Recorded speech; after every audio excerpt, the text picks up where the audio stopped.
Mississippi, the Board of Aldermen, the Board of Supervisors for this county, we'd like to welcome all of you here today. President Biden and First Lady, Governor Reeves and his wife, all of our elected officials on the state level from here in the state of Mississippi, the Honorable Congressman Thompson, Senator Thomas, and others who have come. Today is a very important day here in Rolling Fork, Mississippi. It's a day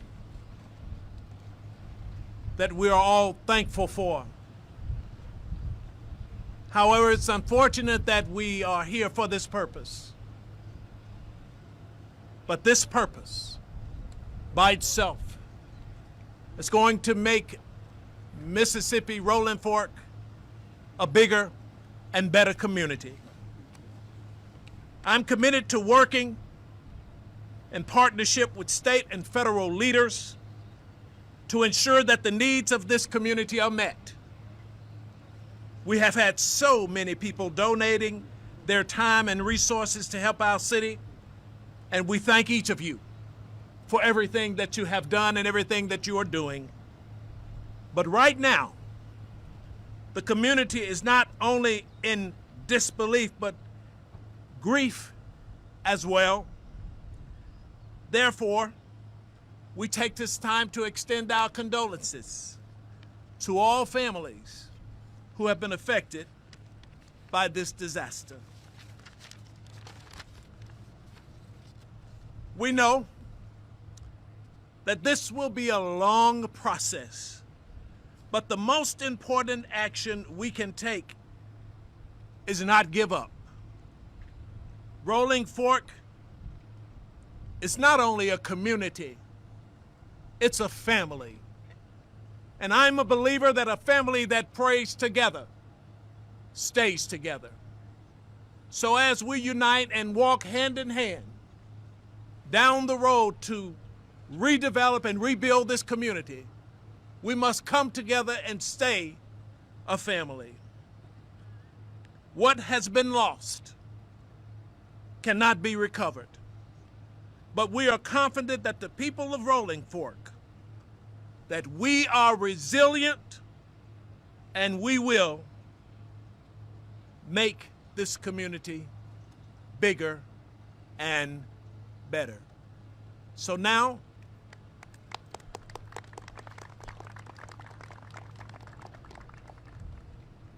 I'd like to introduce a man who has been on the ground with us ever since last Friday. I'm honored to introduce the Honorable Congressman Benny G. Thompson.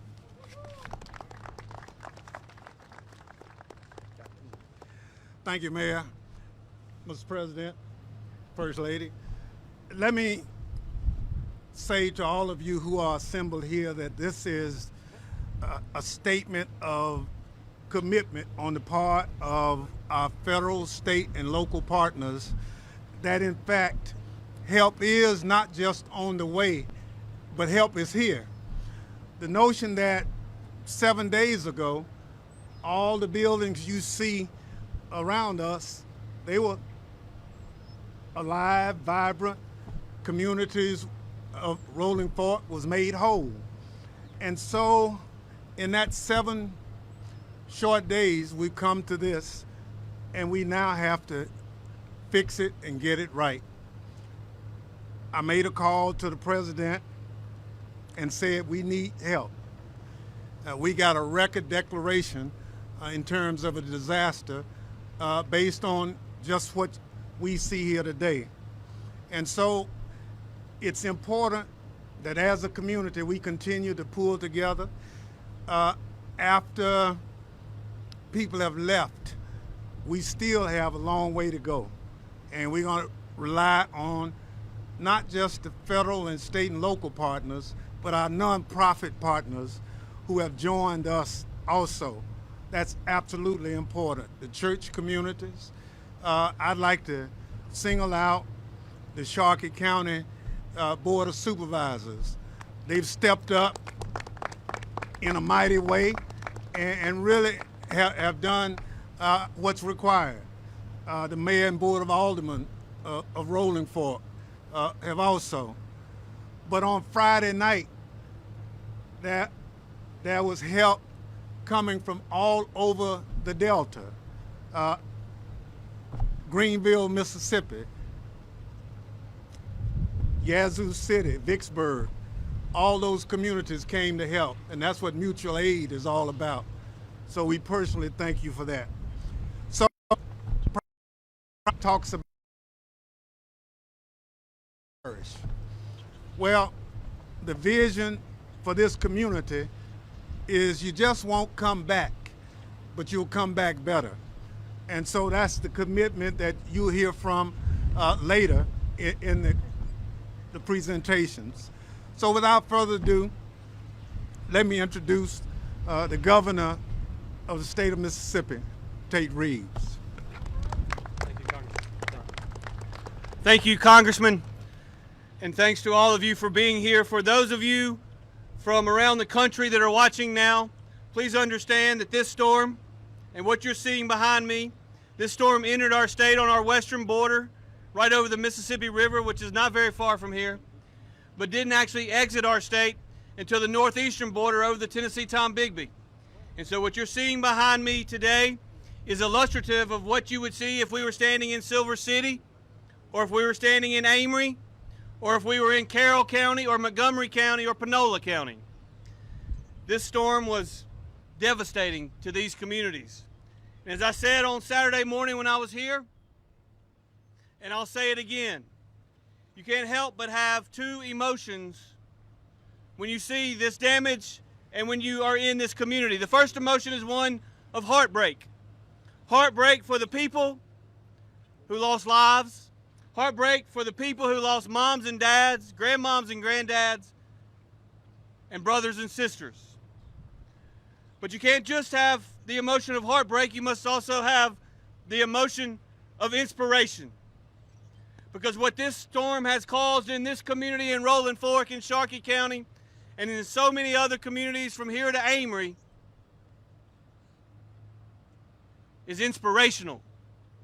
Because people from across Mississippi and people from across America, Mr. President, have shown up and they've shown out.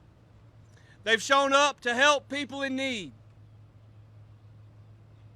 They didn't ask where you were from or what you did for a living. They didn't ask you any questions. They just showed up to help. And as I said Saturday, and I'll say it again, it's made me damn proud to be a Mississippian. When I left Rolling Fork on Saturday morning, I'd already heard from the FEMA administrator and I'd heard from Secretary Mayorkas. As I was pulling out of Rolling Fork Saturday morning to hit the other spots, I got a call from the White House. That call was from the President. The President told me two things, and I believe both of them. The first thing he said is, we're going to expedite the signing of the declaration so we can get resources to the people who need it. I said, Mr. President, you'll have it within an hour. He had the declaration within an hour, and before the end of the day, it was back. He expedited it, and the people of Mississippi, Mr. President, appreciate it. The second thing he said that day on that phone call was, we're going to be there to help, and we're going to stay to the end. And I believe him, and I appreciate him. I appreciated the call on Saturday, and I appreciate the fact that the President of the United States is standing here in Sharkey County, Mississippi, to deliver more remarks today, to hear from the people most affected, and most importantly, as he and Dr. Biden have done throughout the day, show compassion for those who have been most affected. So without further ado, please give a warm Mississippi welcome to the President of the United States. Thank you, Mr. President, for being here. Thank you. Governor, thank you very much. You know, when I heard about the devastation here in Rolling Fork, the first thing that came to mind was I got to get a hold of Benny Thompson. It's his district. He treats it like his home. He's been a steadfast leader in every crisis I've worked with him on. And he's always there for his constituents. And he's been a great partner of mine. And the governor's right. The governor, I tried him earlier, but he was already out on the road. I couldn't get him right away. And to let him know that I made it clear that we'll do everything that's legally within my power to do to be of assistance to the people in this community. And Mayor Walker, I know this has been especially hard for you, since you're not only the mayor, but you're also, and I mean this sincerely, the funeral director. It's been tough. You've had to prepare people to be buried who you were with, know well. And thanks to Sharkey County officials and local officials and first responders and community members who've worked around the clock, rescue survivors, they get people to safety and sort through the wreckage. But Jill and I are here to show our support. Unfortunately, I've been to too many sites like this over the last 2 years around the country. I probably, with the FEMA director, better part of 12 to 15. And I always see the same thing in America. When the neighborhood's in trouble, the whole neighborhood comes to help. Walking down the street here, being told by people the reason we were able to get through it, one family told me when finally the roof came off the house, we were under the bed, we came back down, all of a sudden it was quiet. Before I knew it, the Red Cross was out front. Before I knew it, went on to talk about the neighbors that helped. And folks, I know there's a lot of pain, and that it's hard to believe at a moment like this community is going to be rebuilt and built back better than it was before. Resilience of this community has been remarkable. And I just want you to know, as you fight through this, you're not alone. The American people will be with you. They'll help you through it, and so will I. Multiple tornadoes tore through Mississippi, Alabama, and Tennessee last Friday night. The most powerful came through Rolling Fork. It stayed here just a little over 3 minutes. Just imagine, look at, I mean, I know those who've been through it know. 3 minutes.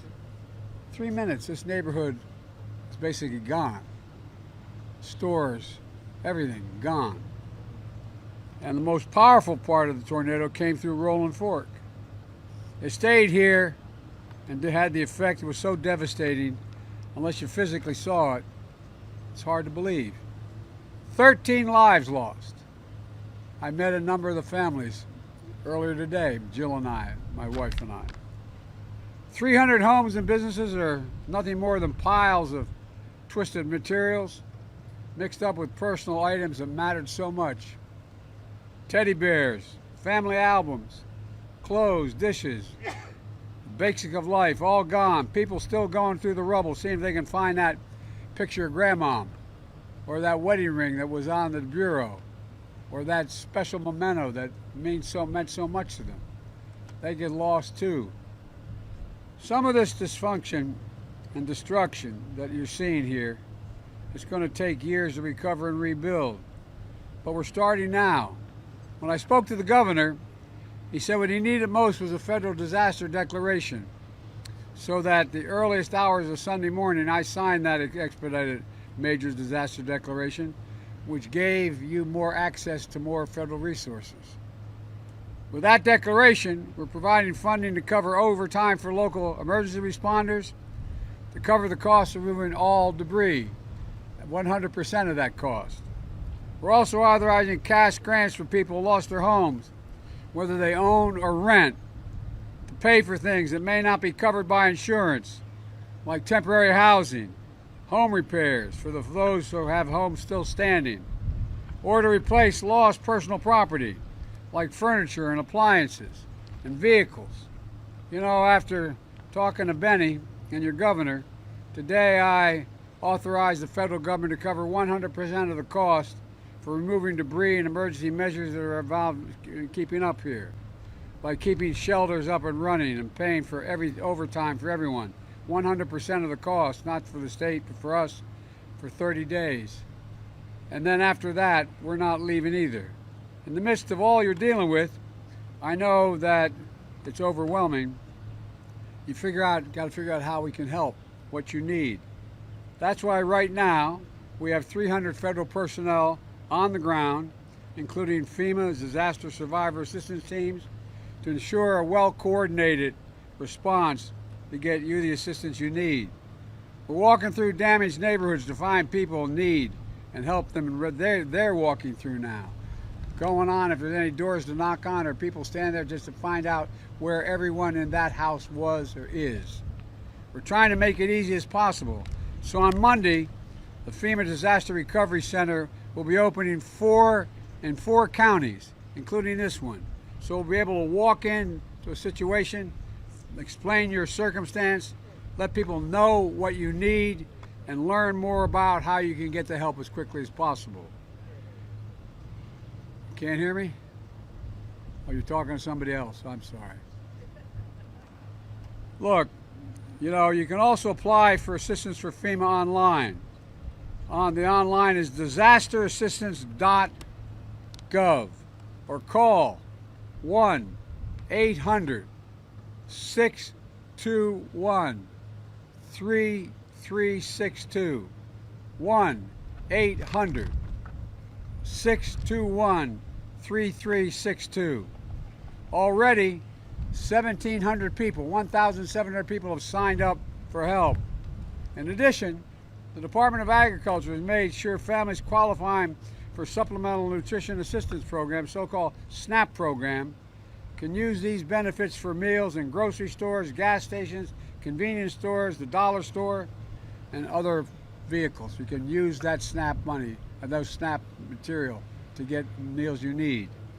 Secretary of Housing and Urban Development, Marcia Fudge is here, and FEMA Administrator Deanne Griswold is here, because we're bringing every element of the federal government together to help with immediate needs and long-term rebuilding. For example, the Department of Agriculture is identifying temporary housing, reimbursing farmers and livestock owners for lost crops and lost livestock. The Small Business Administration is here, helping businesses get low-interest loans to recover and to rebuild. And if you don't have insurance or you're underinsured, FEMA can help you get started by funding your home repairs, replacing some lost and damaged property like cars and refrigerators. I know how important it is for the post offices, to many of you, in every community. It's where most people get their prescriptions these days. Well, we're working to make sure you can still have access to them. What we're doing is the National Postal Service is going to set up temporary post office, which you've already seen, on the grounds of the present post office was not usable. I also want to note that some of these communities are again facing the threat of severe weather in just 1 week later, if you've looked at the weather forecast. FEMA and other federal personnel are here on the ground, ready to respond and to support state and local officials if in fact they do mount to major storms. I want to urge everyone here to listen to the local officials and be prepared to take shelter. We've got to go through this together again if it happens. And let me close with this message.